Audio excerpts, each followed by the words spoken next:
विभाजन विभीषिका स्मृति दिवस अवसर में केन्द्रापड़ा जिला प्रशासन पक्षर शुक्रवार कैंडल शोभायात्रा अनुष्ठित हो जाएगी। एथिरे जिलापाल रघुराम आर आयर, अतिरिक्त जिलापाल राजस्व रवींद्र कुमार मल्लिक, अतिरिक्त जिलापाल साधारण नवकृष्ण जेना, उपजिलापाल अरुण कुमार नायकों समेत बहु प्रशासनिक अधिकारी, कर्मचारी एवं विभिन्न महाविद्यालय छात्र छात्री जोग देथिले। जिलापाल कार्यालय बाहरी एही कैंडल शोभायात्रा केन्द्रापड़ा नुआ बसस्टाण्ड पर्यंत परिक्रमा करी विभाजन विभीषिकारी प्रभावित लोकों प्रति श्रद्धांजलि जणाइथिला।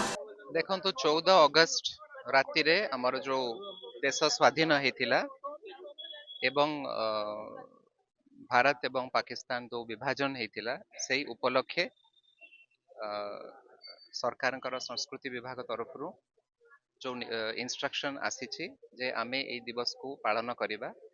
तो आमर कलेक्टरेट रो समस्त अधिकारी वृंद आमे गोटे कैंडल लाइट मार्च नौछु। ए कलेक्टरेट रु आरंभ करिकी हमर नुआ बस स्टैंड पर्यंत ए मार्च टी रहिबो।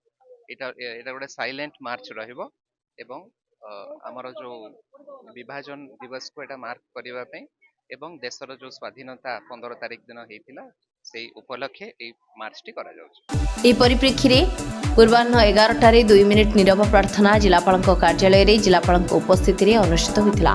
केन्द्रापड़ा अनिरुद्ध दास रिपोर्ट न्यूज X Odia।